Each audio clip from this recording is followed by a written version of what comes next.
اگر کسی نے روزہ رکھا وجبت لہ الجنہ، جنت اس کے لیے واجب۔ ومن صام یومین، اور اگر کسی نے 2 دن روزہ رکھا نظر اللہ الیہ فی کل یوم و لیلہ، تو اللہ اس پر نظر ڈالے گا ہر دن اور ہر رات فی دار دنیا، دنیا کے اندر۔ ابھی دنیا سے گئے نہیں ہیں، دنیا میں نگاہ خاص پروردگار کی اسے حاصل ہو جائے گی۔ اب اس نظر کو اگر آپ اس طرح سے کنفیوز کریں گے کہ مثلا میں اس وقت آپ کو دیکھ رہا ہوں تو پیچھے نہیں دیکھ رہا، ایک یہ ہوتا ہے دیکھنے کا انداز، وہ تو خدا کے لیے محال ہے، پروردگار عالم سے کچھ چھپا ہوا نہیں ہے، وہ تو سبھی کو دیکھ رہا ہے۔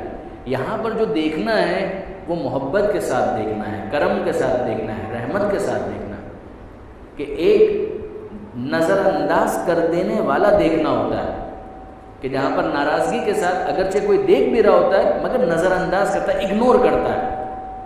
پروردگار عالم، خدا کی عنایت خاص اسے حاصل ہوگی، خدا کی نظر خاص اس پر ہوگی فی دار دنیا، دنیا کے اندر بھی ہر دن ہر رات۔ ودام نظر ہو، اور ایسا نہیں ہے کہ یہ نظر خاص فقط دنیا تک محدود رہے گی، ایسا نہیں۔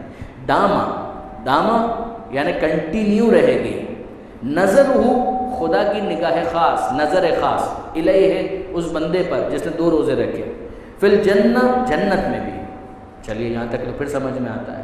اب تیسرا مرحلہ، ومن صام 3 ایام، اور اگر کسی نے شعبان کے مہینے میں 3 روزے رکھے، زار اللہ فی عرشہ من جنتہ فی کل یوم، تو 2 روزے رکھنے کا تو یہ ثواب تھا کہ خدا اسے دیکھ رہا تھا، 3 روزے کا یہ ثواب ہوگا کہ بندہ خدا کو دیکھ رہا ہوگا۔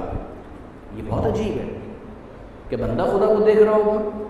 واپس سنیے، من صام 3 ایام، اگر کسی نے شعبان کے مہینے میں 3 روزے رکھے، زار اللہ، وہ اللہ کی زیارت کرے گا، زارہ زیارت سے نکلا ہے، وہ اللہ کی زیارت کرے گا، فی عرش ہی، عرش پر خدا کو دیکھ رہا ہوگا، من جنت ہی، اپنے جنت کے مقام سے، فی کل یومن، اور ہر دن دیکھ رہا ہوگا۔ کیا خدا کا کوئی مادی وجود ہے جس کو کوئی بندہ دیکھ سکتا ہے؟ لا تدرکہ الابصار، آنکھیں اس کو دیکھ نہیں سکتی۔ لن ترانی یا موسیٰ، اے موسیٰ ہرگز مجھے نہیں دیکھ سکتے۔ تو پھر یہ دیکھنا کیا ہے؟ شیخ صدوق اس کی تشریح کرتے ہیں کہ زیارت اللہ، کہ یہاں پر اللہ کی زیارت سے کیا مراد ہے؟ یعنی زیارت حجج اللہ تعالی، یہ اللہ کی زیارت سے مراد ہے اللہ کی حجتوں کی زیارت، جنہیں اللہ نے اپنی حجت قرار دیا ہے، پیغمبر اکرم سے لے کر مہدی منتظر عجل اللہ تعالی فرجہ الشریف۔